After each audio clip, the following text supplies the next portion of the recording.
All right, good morning for the third or fourth time, everyone. My name is Lisa Turner. I am Director of Broker and Specialty Services with RPR.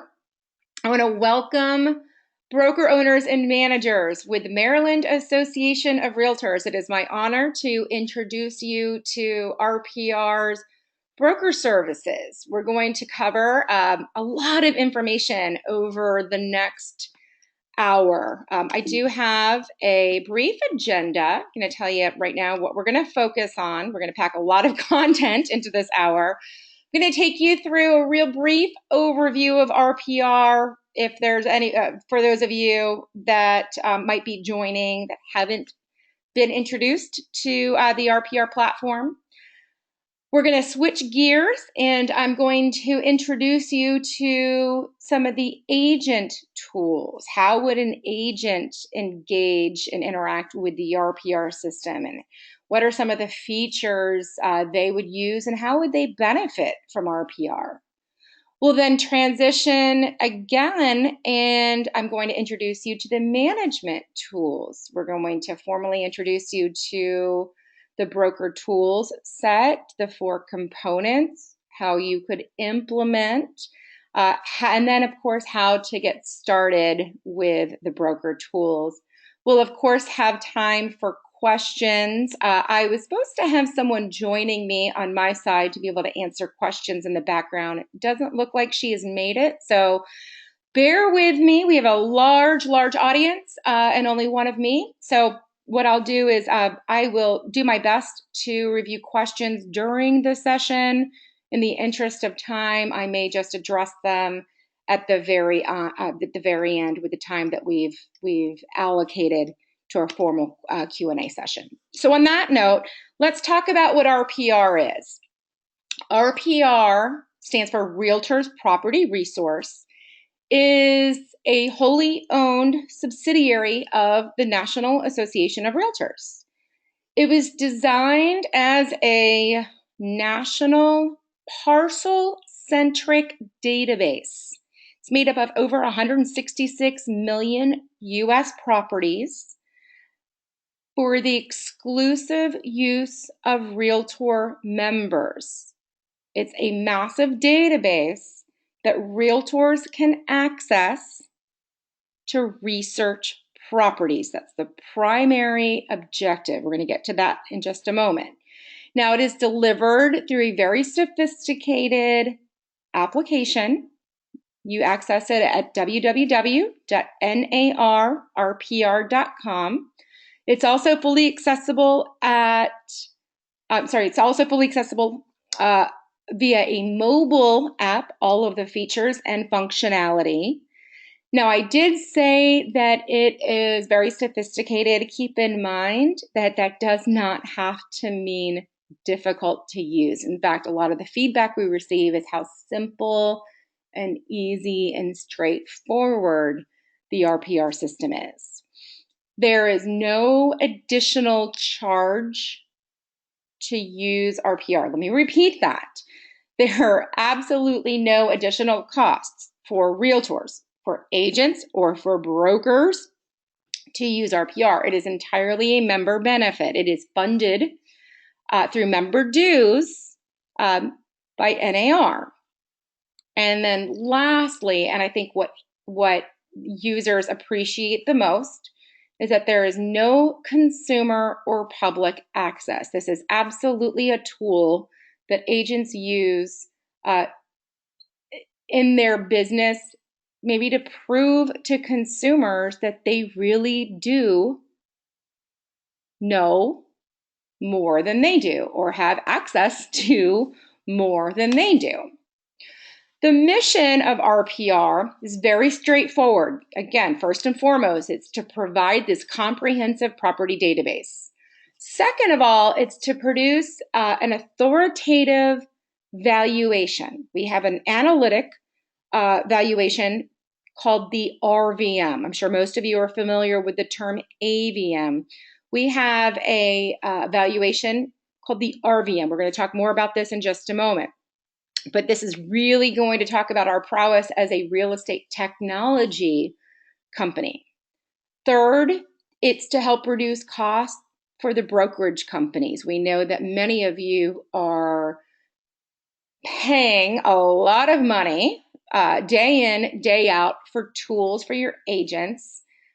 Many of these tools aren't even being used. So as we go through some of these features, I really want you to look at it from a replacement economic standpoint.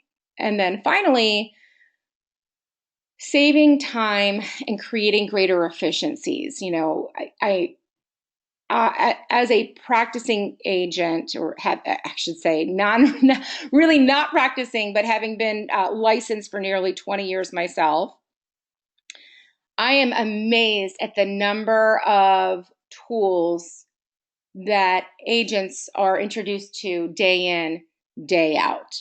Every time we turn around, something else is being thrown at us. That takes time away from our core business.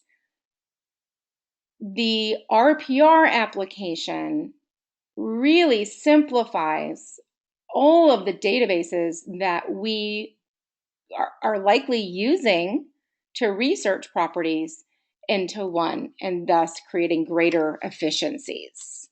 Now, a question that we often get is, well, what kind of data is in the RPR platform? And how big is it? It's a vast database, 166 million parcels of properties. But making up those parcel records, those property records in RPR, are millions of photos and tax records and deeds and mortgages and default records and valuations, and the list goes on and on. I'm going to show you in just a moment a list of several different features and tools available, but it is almost impossible to really grasp the magnitude of the RPR database. Well, let's come back around to the AVM versus RVM discussion.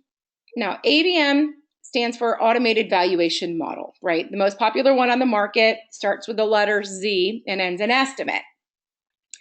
What do we know about this estimate? And really, all of the other AVM models available. They are made up of or calculated by using public record information only. That's why they're often incomplete or outdated, right? They're wrong. The values are off. In fact, they're off about 65% of the time. Now, the RVM, which stands for the Realtor Valuation Model, the algorithm is different. It uses the same public record data, but it also combines MLS data from all of the MLSs that have partnered with us. Having the public record data combined with MLS data produces a much more authoritative valuation. We call that the RVM, and that will come plus or minus 10% of the actual sales price about 93% of the time. So it's a much more accurate valuation than the AVMs on the market. Every property in RPR is going to have a valuation. That's a very important concept. Those markets where we have good, solid data and MLS data are going to have an RVM. Now, we have 658 licensed partners across the country. This represents nearly 1.1 million realtors that have full access to RPR, meaning nearly 1.1 million realtors will have access to RVMs. Now, the other 100,000 realtors, right? The other maybe, 9-10% of NAR members that are in a market that hasn't partnered, there aren't many of them, they still have the ability to use RPR, right? Because they are, as long as they're an NAR member. They just don't have access to their MLS data and the tools that utilize MLS data. Okay, so that's the biggest difference.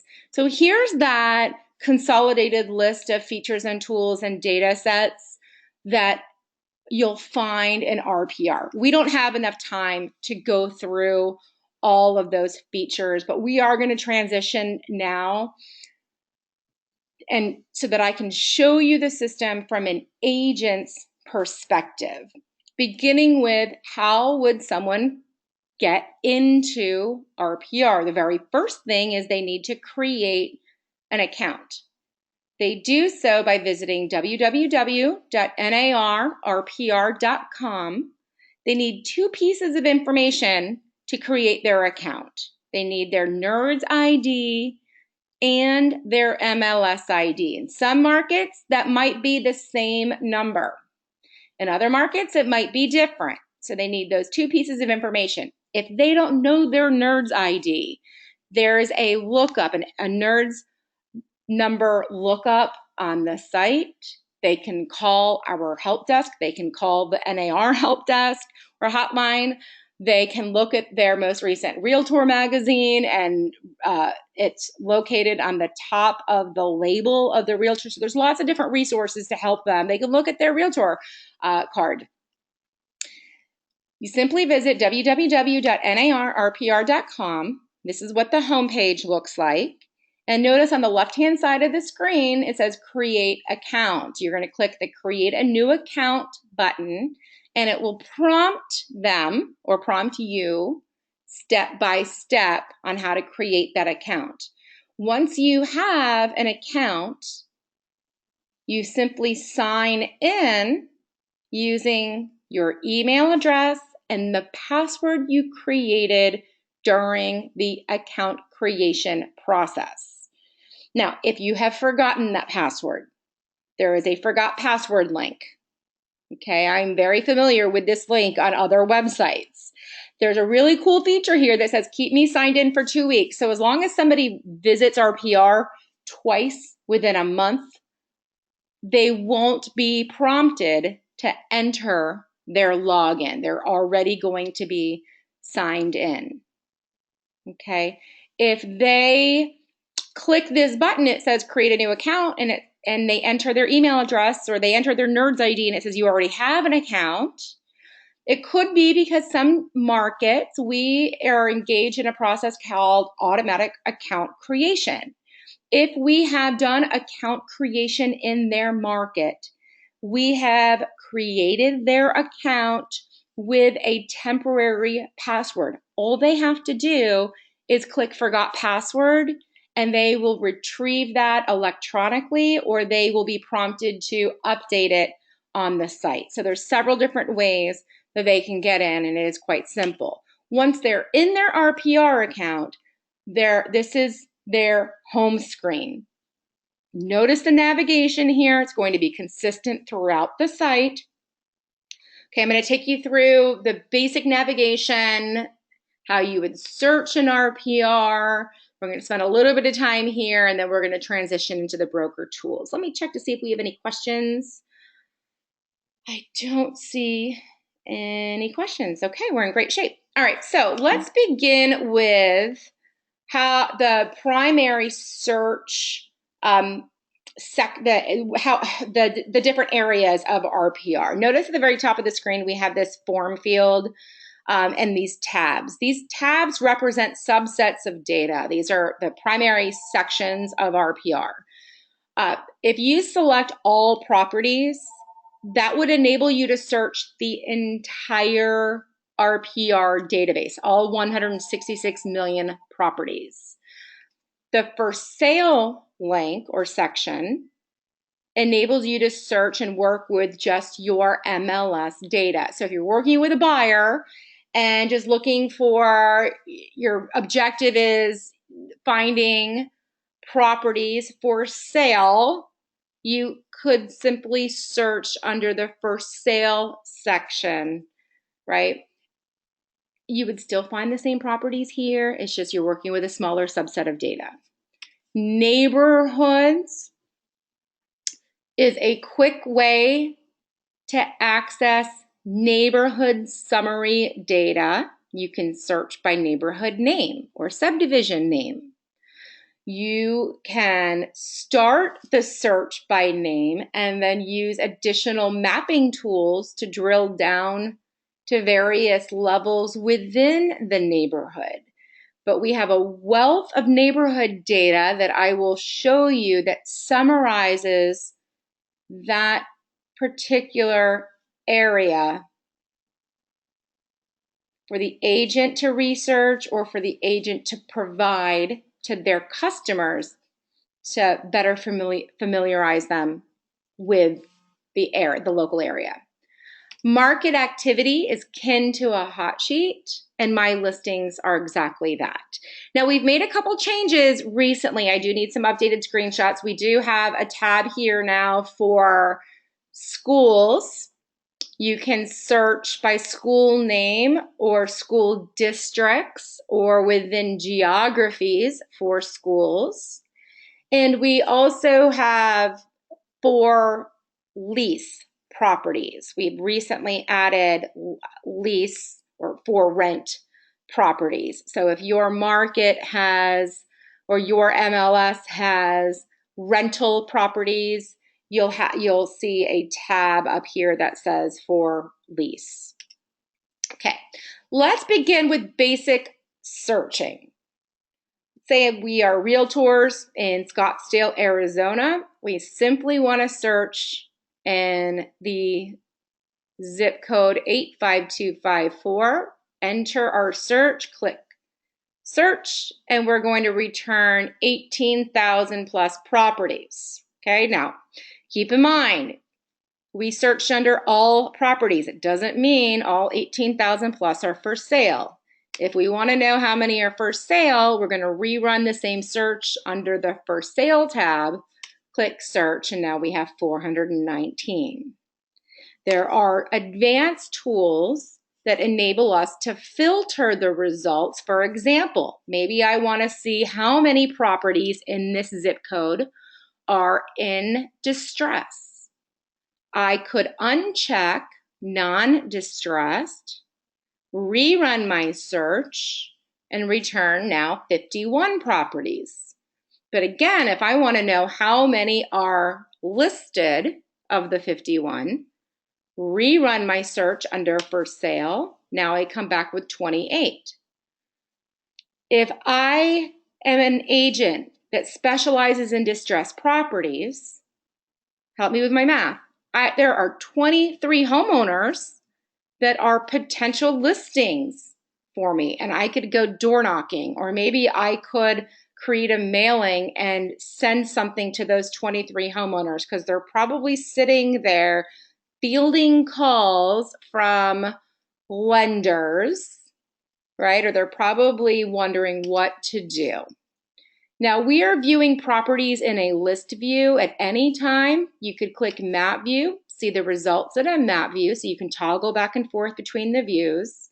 Notice anytime you're viewing a map, in the bottom right-hand corner, we have heat maps. Now, if you're not familiar with a heat map is a graphical representation of changing data.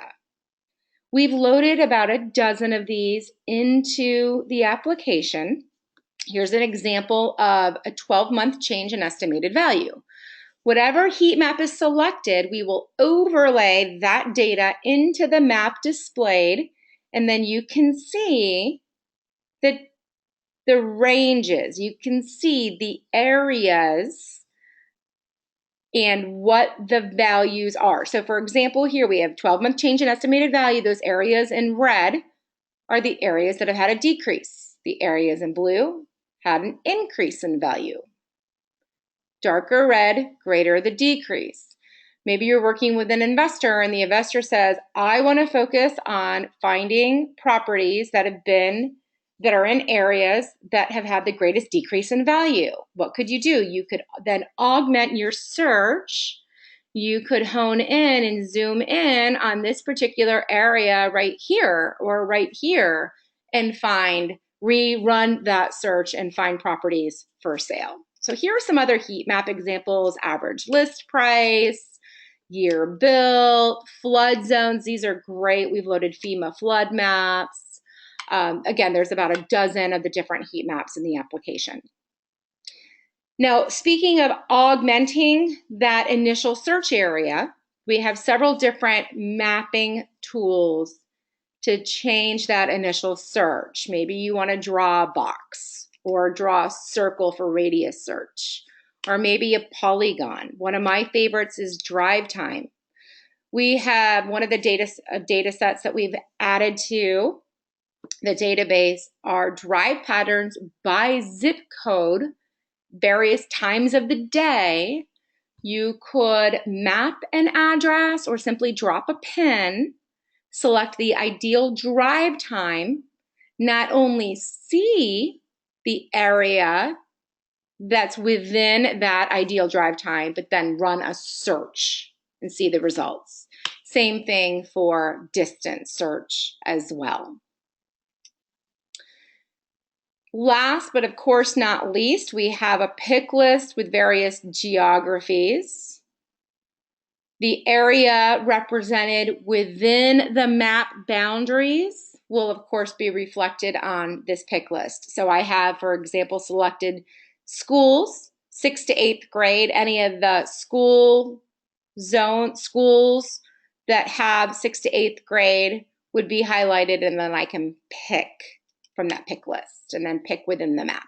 Okay, let's switch gears now and talk a little bit about preparing for a listing presentation. Okay, let's say that we spoke to a homeowner who has a property at 6835 East Winchcombe Drive. They want us to come out and take a look at their home, give them an idea of what they could possibly sell for. And we are starting our research. We'd simply turn to our RPR account. We would enter that property and search. We'd pull up the property report for that address. First thing we see is that it's off market. Notice we have a map over here. We have our standard mapping tools. We can expand the map. We can change the map type.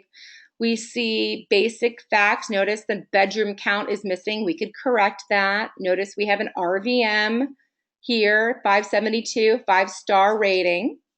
Okay, I'm gonna scroll down a little bit. We have photos and historical listings.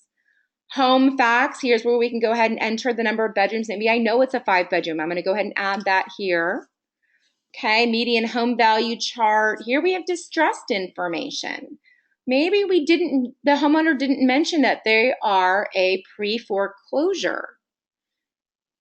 We just learned that from looking at the record in RPR. Here's legal description, mortgage records, maybe knowing that this is in distress, we want to take a closer look at what's happened with the mortgage records. We can see that they have maybe 2 loans against the property, and maybe the home is worth less than the combined amount of those loans. That would certainly be motivation to sell.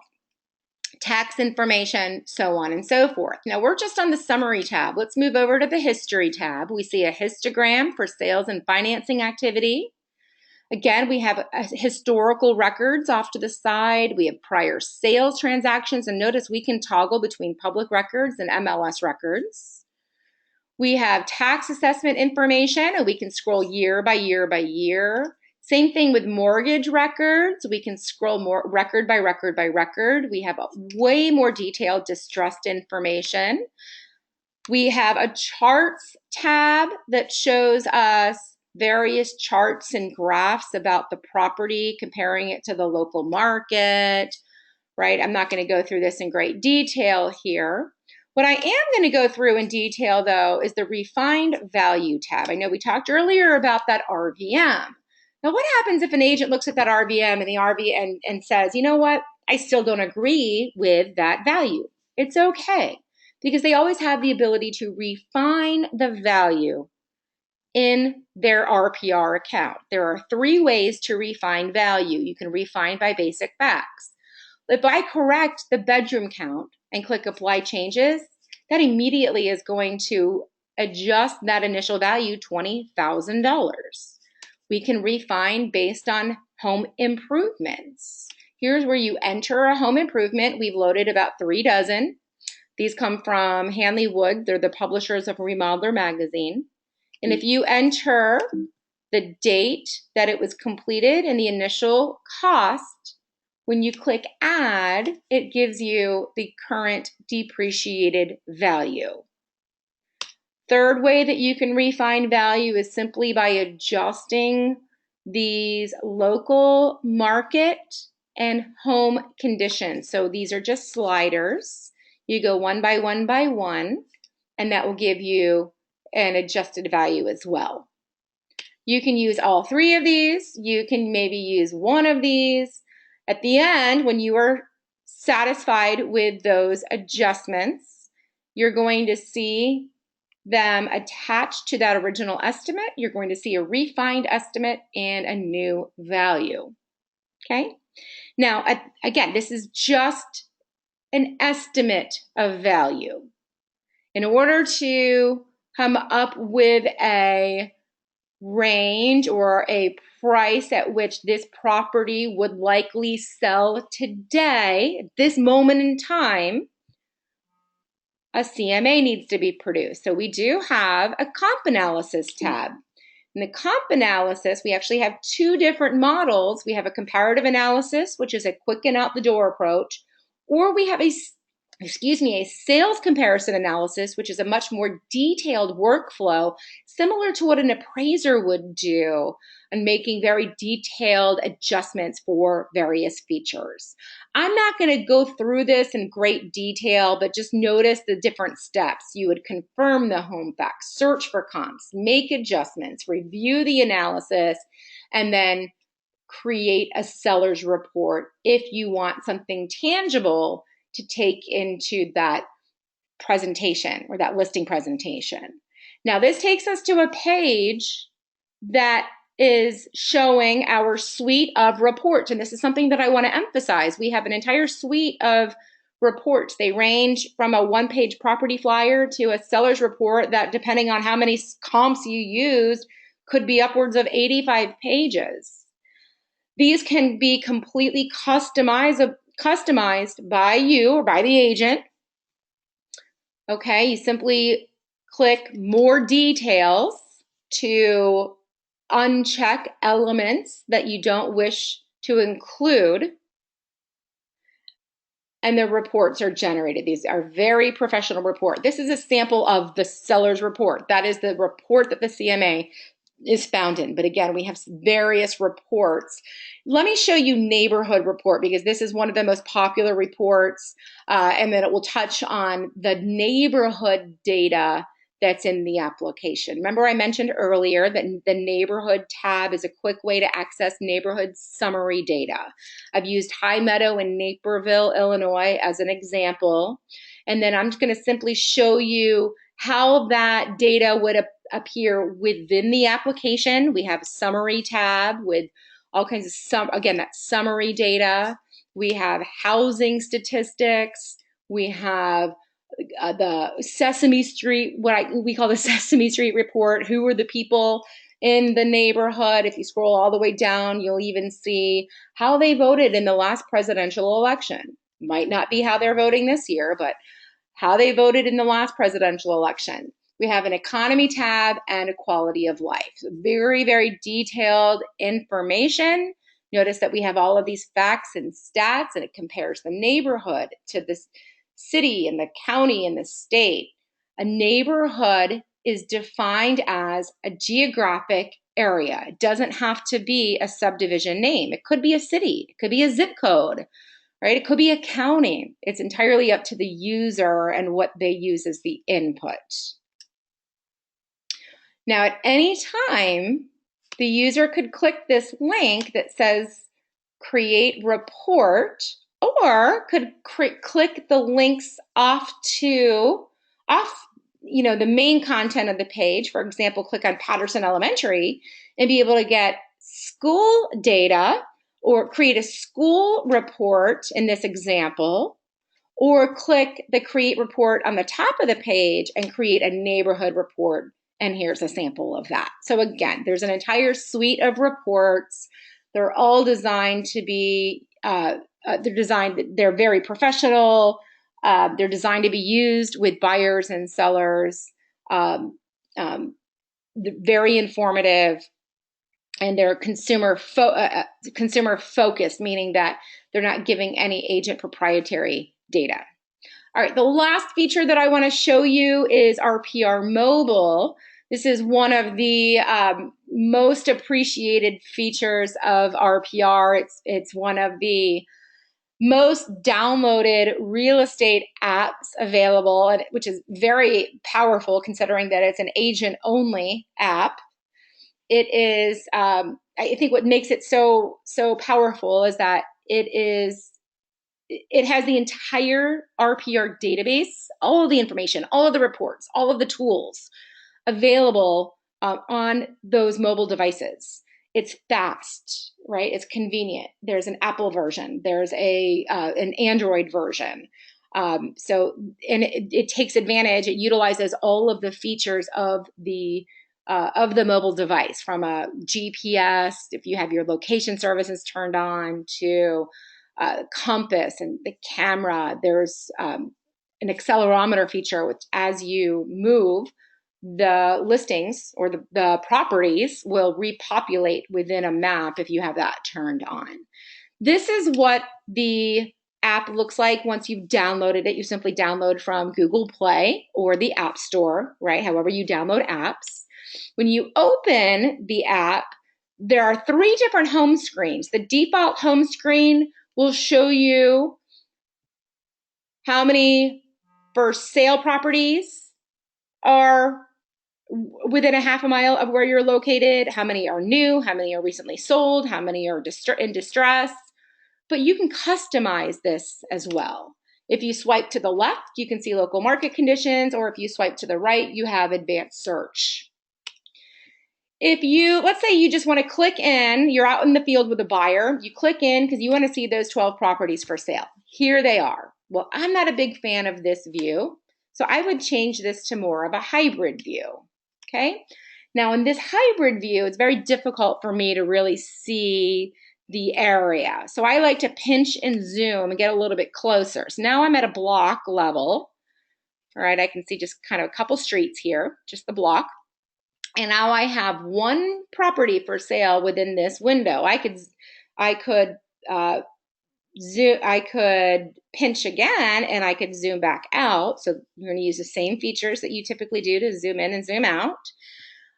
I could click on any of these properties to see the property record. So for example, let's say you're with a buyer and the buyer says, wow, this is a really interesting street. Look at that big house on the corner. I wonder what that one's worth. Well, you could click on it and see the high level details. Well, that one is probably estimated at around $385,000. It's 3-bedroom, 2-bath, 1,500 square feet.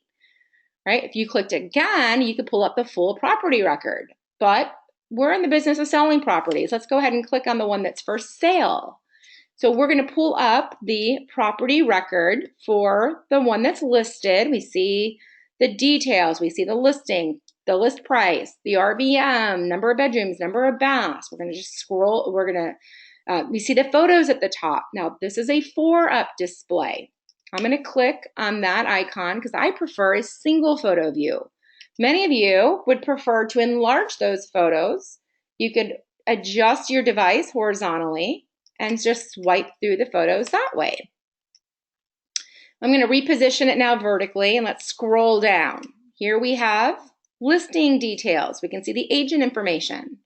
Here we have a description of the property. Here we have a map. Now let's say the buyer says, you know what, this isn't really the house for me. However, I love this neighborhood. What else is for sale around here? I've done the whole glorified tour guide thing. That happens all the time. If you have to say, you know what, let me go back to my office, research that for you and get back to you, you've lost that buyer. Start the process now. Just click this button that says show nearby properties for sale. Or maybe the buyer says, you know what, I love it. What have other homes around here sold for? Start the process of researching by clicking show nearby comps. Okay. Scroll down. Here we have homeowner facts, home facts. And notice we can toggle between MLS and public records. So here we have MLS records. This property, MLS says it's a 4-bedroom. Public record says it's a 3-bedroom. Okay, I've caught this. I'm in the field with my buyer. He's very interested in this property. I see this discrepancy. Why does MLS say it's a 4-bedroom, 2.5 bath, and public record says it's a 3-bedroom, 3.5 bath? I don't know, but I want to get this cleared up. So I'm going to scroll back up on this page and push the button and call Ellen, the listing agent, and get an answer. All right, let's continue scrolling. Estimated home values, price change history, prior sales transactions, right? If let's say the buyer starts asking those questions, well, what was the last sale on this property? And just ask, you have answers to all of their questions at your fingertips. We have school information, right? Once you scroll all the way down to the bottom of the page, mortgage records, tax information, so on and so forth, you have the ability to enter notes. You can add voice notes. You could upload photos. You could add text notes. You can create reports, just like we did in the site. You have access to all of the reports. You can customize them. You can choose how they're delivered. And if you choose to download them to your device, they're responsive. They display very nice. And here's just a sample of that. Okay? All right. So here in summary are the top 10 ways agents use RPR. I know I went through that pretty fast. It's very robust. There are a lot of practical applications. I pretty much touched on all 10 of these with the exception of the commercial application. So if you have any commercial practitioners in your office, we do have a commercial application. There's a link to commercial right at the very top of RPR. It's available for all Realtor members to access. There's some pretty cool reports in there too, even for residential agents. So I know I had a couple questions come in. Let's see. Chuck just asked about info on multi-unit and commercial properties. The answer is, obviously, I just talked about commercial. Yes, with multi-unit, it's going to be based on how your MLS handles that. The next one is this webinar available for my office to watch during my office meeting? I am recording this. I will distribute the recording, and you are more than welcome to play it. But I am going to show you the resources that we have. We have a wealth of resources available even for your sales meetings. Next question, and then I'm going to move on. How can the app manage phone calls? I'm not quite sure what you're looking for. I mean, there are links within the app to make outbound calls. It's certainly not tracking inbound calls. So hopefully that answers your question. All right, let's talk about the broker tools. Hopefully you're all brokers, managers, or even owners of companies wanting to enroll in our broker tool set. So there are 4 components of broker tools. Website and report branding ensures that your company branding is prominently displayed at all times. Affiliated service modules ensures that you can give that face time or important exposure to your ancillary services in front of the agents, reminding them that those companies are there to work for them and their customers. The data analysis tool is a performance analytics program that helps companies see how their company is doing internally and also in relation to the market.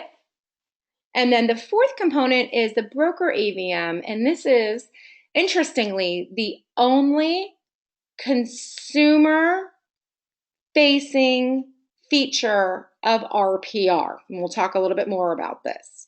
So as far as the branding, notice this is a fictitious company, Metro Realty. We have removed the RPR header and footer and replaced it with the company. So anytime agents with that company log into their RPR account, they're going to see the company brand at the top and at the bottom. We've also added some custom footer links, any links that you want to make easily available for your agents. Okay. The report, so that suite of reports that agents, the reports that they're creating for their buyers and sellers, I think this is so important, will be branded to the company. If you don't enroll in Broker Tools, it's going to have the RPR brand, or it could have the MLS or even the local board. So at the very, very least, enroll in Broker Tools for the branding component, so that that those reports at least have your company logo. The mobile app is branded as well, and that would be visible on the screen. But also keep in mind that it's only agents that are using the app. Second component are the ancillary service modules. Now, also keep in mind that of the 4 features, the 4 tools, you don't have to use all 4 features. If you don't want to promote any of your ancillary services within RPR, you don't have to. It's entirely up to you.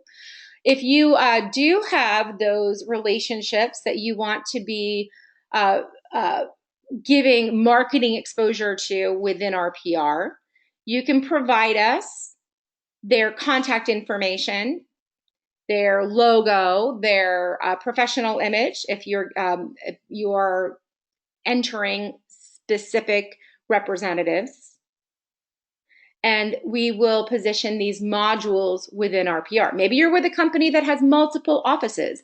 We can target these to be seen by the respective offices that the rep works to.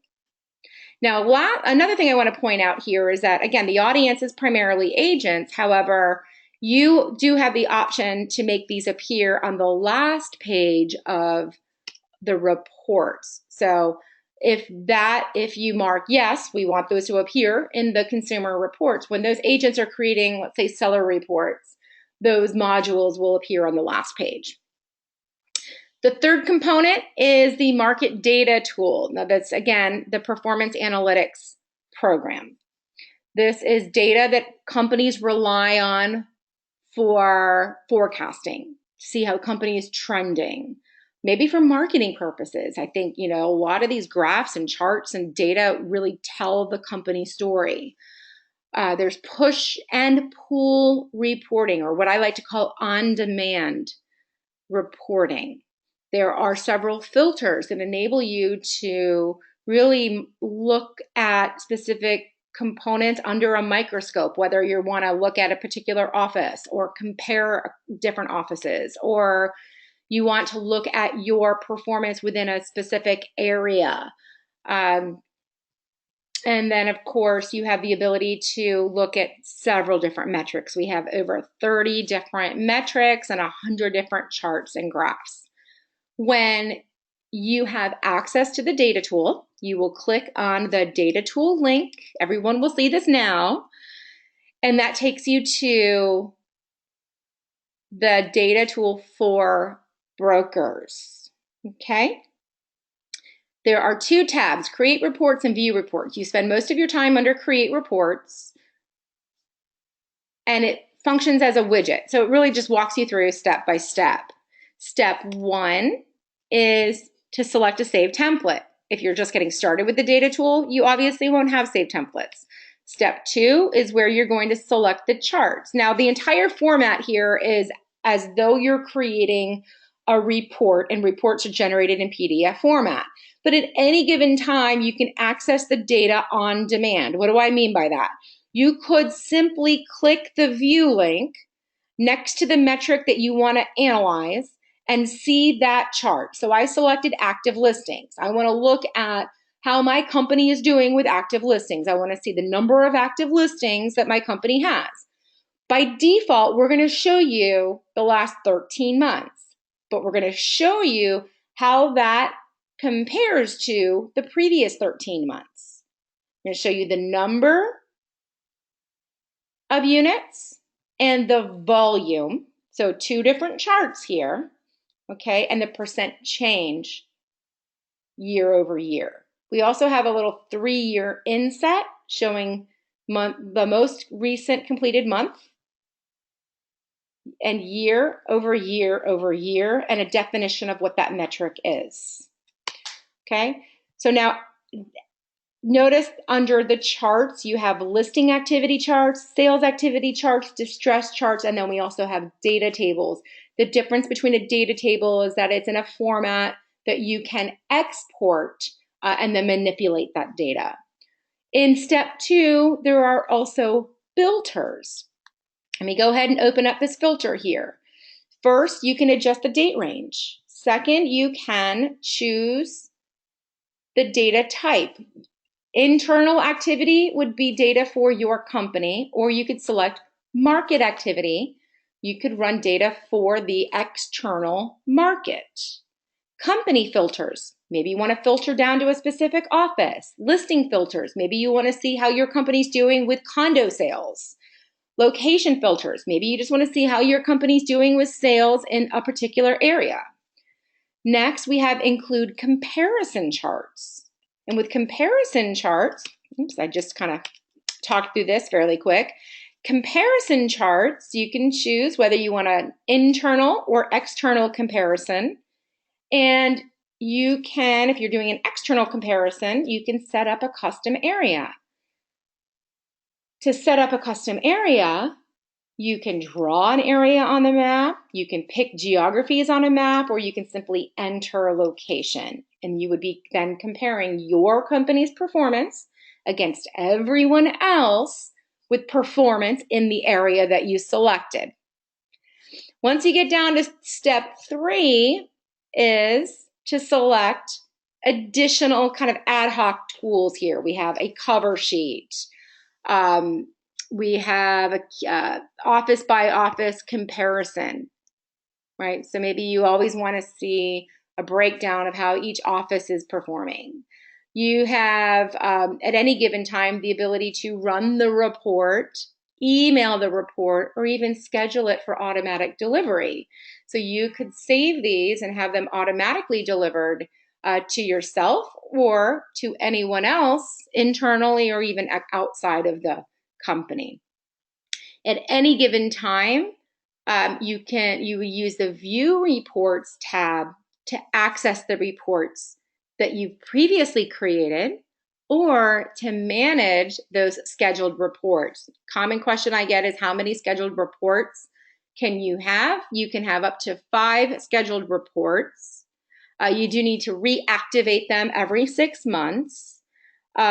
We also report full month data. We do not have the ability at this time to report data in real time, meaning you cannot select a time frame of October 3rd to October 10th. You would have to wait until the month of October was complete to be able to see the production for October. So hopefully that makes sense. Okay. Now the 4th component of the broker tools is the broker ABM. Couple points on this before I show you an example. This is a free ABM product or tool designed for you to implement on your public-facing websites. It's designed as content, right? It's something for you to add to your websites that produces value. It's something for website visitors to engage with, like what's my home worth? And they would input their address and then return a value. It is designed as a fully customizable widget. Okay, many of the others that are on the market work in an API format. Ours is a widget, it's plug and play.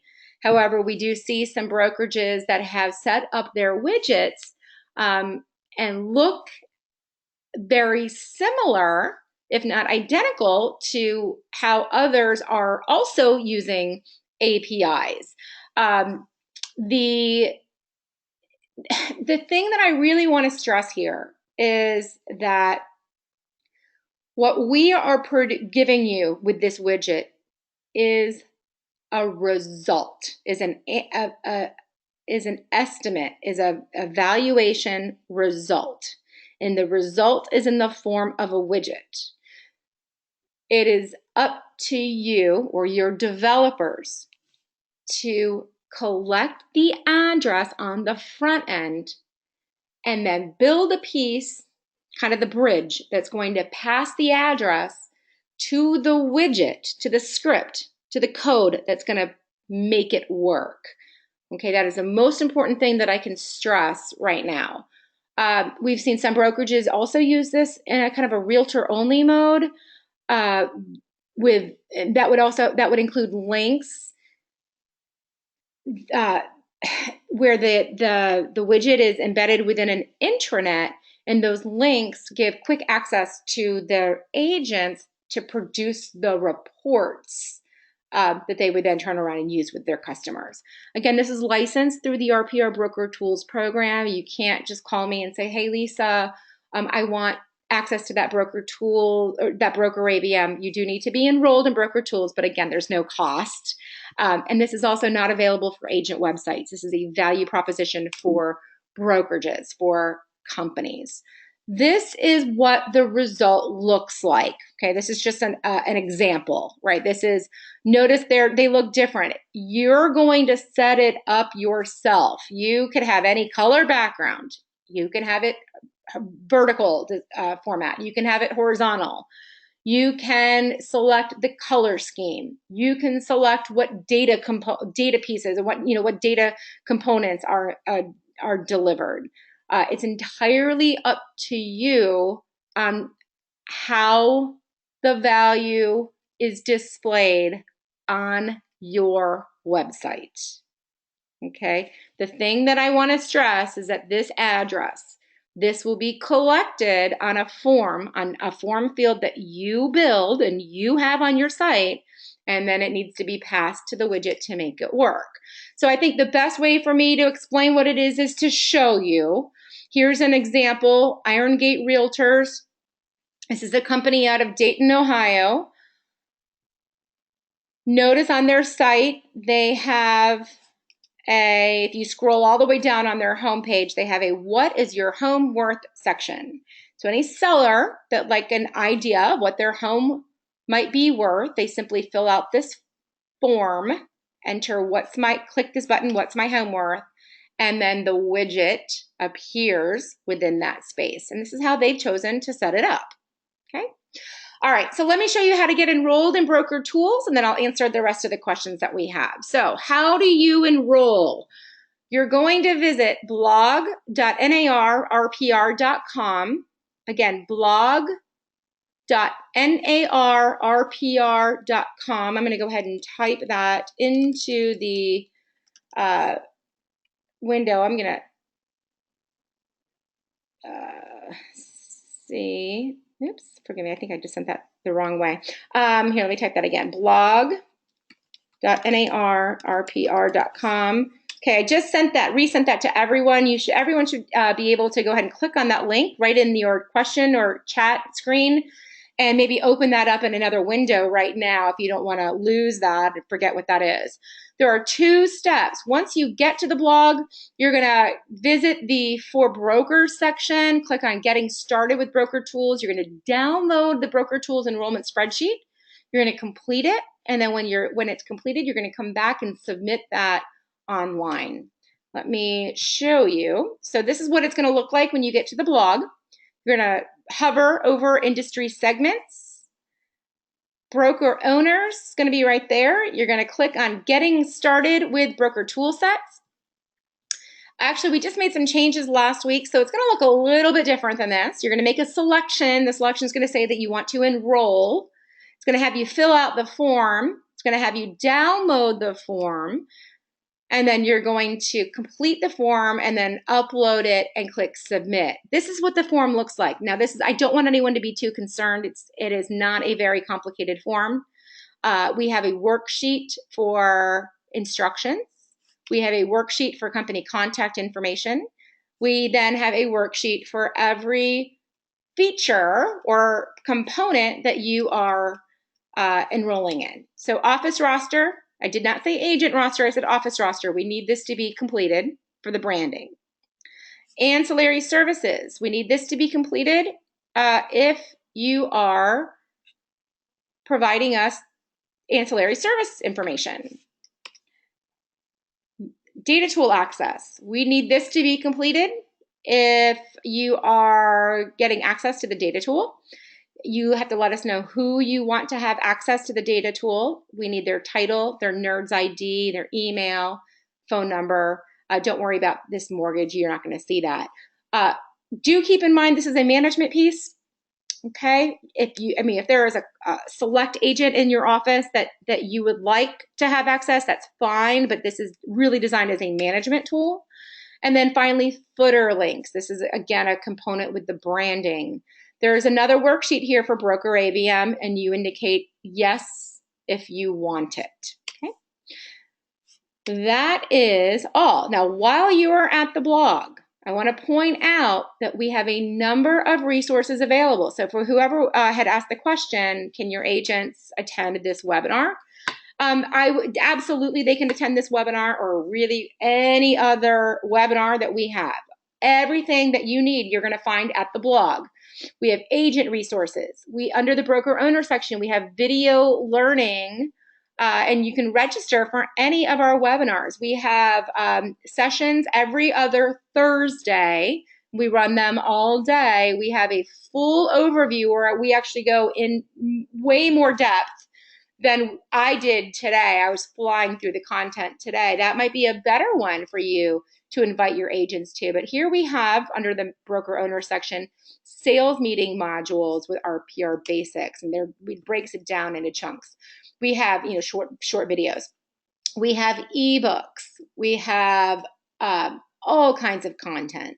Now, I always like to conclude with this slide. This is these are logos of some of the largest brokerages around the country that have implemented RPR's broker tools, are using and embracing RPR in their business. They see the value in RPR, and hopefully you all do as well. So on that note, I am right at 11 o'clock. I'm going to stop recording. And I'm going to stay on the line and answer questions. So I know that we're right at the top of the hour. I do apologize. Hopefully you all can stick with me for another few minutes to get your questions answered. If not, I do want to thank you so much for your participation today.